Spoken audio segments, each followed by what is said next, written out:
1952 সালে ভাষা আন্দোলনের মহানায়ক টাঙ্গাইলের মাওলানা আব্দুল হামিদ খান ভাসানী। আওয়ামী লীগের প্রতিষ্ঠাতাও মাওলানা আব্দুল হামিদ খান ভাসানী। বঙ্গবীর কাদের সিদ্দিক বীরুত্তম, উনিও টাঙ্গাইলের। বর্তমানে ওনার একটি দল আছে, কৃষক শ্রমিক জনতা লীগ, এটার প্রতিষ্ঠাতা উনি নিজেই, এটাও টাঙ্গাইলের।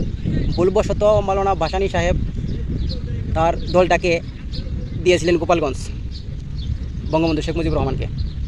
এবার একটা সুযোগ টাঙ্গাইলের, দেশ স্বাধীনের পরে বাংলাদেশকে নতুন করে আবার আমাদের টাঙ্গাইলকে রিপ্রেজেন্ট করার। টাঙ্গাইলের যতটি আসন আছে প্রত্যেকটা আসনে যদি আমাদের টাঙ্গাইলের মানুষ চায় যে তাকে সংসদে পাঠাবে, এটা সম্ভব, কারণ আওয়ামী লীগ নির্বাচন আসতে পারবে না, এটা মোটামুটি শিওর।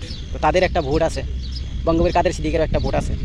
যদি চিন্তা ভাবনা করে যে আমরা আর কারোর করবো না, কী বলে এটাকে, দালালি করবো না, কারো পাউরুপি করবো না, তাহলে আমরা কিন্তু আমাদের নিজের দলকেই পার্লামেন্টে নিতে পারি। এবং আমি এটাও বিশ্বাস করি বঙ্গবীর কাদের সিদ্দিক সারা বাংলাদেশে নির্বাচন করার রাখে, কারণ আওয়ামী লীগের কিন্তু সাপোর্টের দরকার।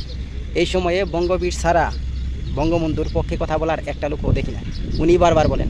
কাজে আওয়ামী লীগও চাবে যে বঙ্গবন্ধু নির্বাচন করুক সারা বাংলাদেশে। তো আমার মন থেকে দোয়া থাকবে বঙ্গবীর কাদের সিদ্দিকের প্রতি, তিনি যেন বাংলাদেশে অনেকটি আসন পান এবং টাঙ্গাইলের সবটি আসন যেন তিনি উইন হন, বিজয়ী হন এবং পার্লামেন্টে যান। আল্লাহ হাফেজ, ভালো থাকবেন, জয় বাংলা।